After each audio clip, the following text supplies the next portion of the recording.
Making too many parts too quickly without proper demand can lead to excess scrap from outdated or excess parts, and here are some of the best practice strategies to prevent this from happening.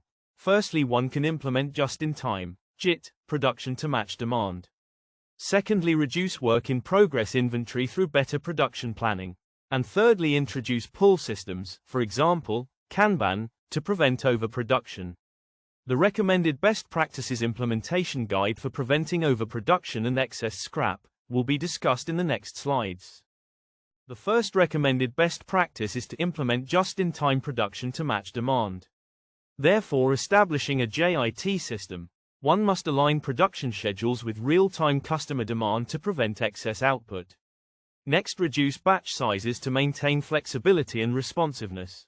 Lastly, implement supplier coordination to ensure timely material delivery. Here are some of the benefits of JIT. It minimizes inventory holding costs and waste.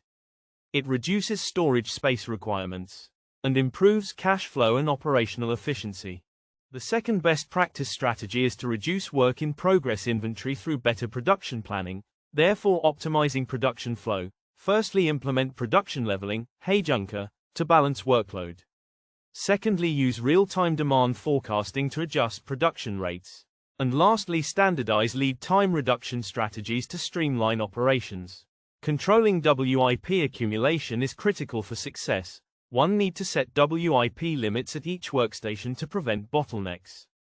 Then introduce continuous flow processes to maintain smooth operations. And use visual management tools to monitor and control WIP levels.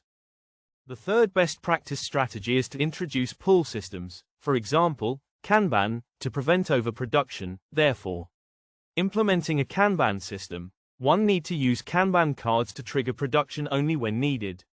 Secondly, one must define clear replenishment signals to align with consumption rates. And thirdly, ensure real-time tracking of inventory levels through digital Kanban. Here are some of the benefits of pull systems. It eliminates unnecessary production and excess inventory. It enhances production flexibility and responsiveness. And it improves workflow efficiency and material usage. The suggested best practices can only be effective when it is implemented, managed, and controlled.